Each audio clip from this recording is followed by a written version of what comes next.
Този влог ще бъде от мястото, което на времето беше таван и под на времето им предвид преди седмица и вече това.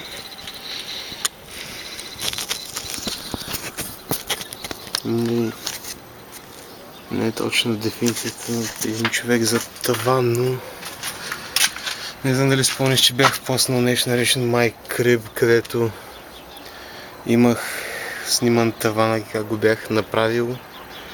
Но ако се сещаш в момента, това е същата стая. И не е точно, как да го кажа, не е нещото, което аз си спомням да съм направил. Но поне имам приятна гледка над града и над всичко, което може да се случва наоколо.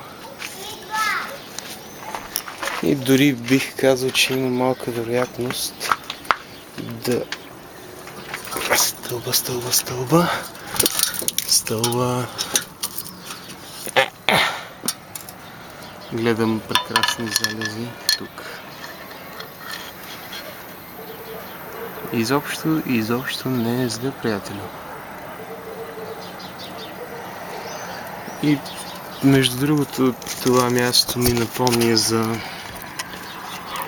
един постапокалиптичен филм, в който всичко беше замръзнало и начинът, по който моментното състояние на къщата може да бъде възприето като представи, че всичко е в сняг до тук някъде, при което надолу аз имам 3 етажа слизане, подземна къща и супер яката подземна къща, която ще е топличка, а вънкачко ще е студено и замръзнало и мъртво.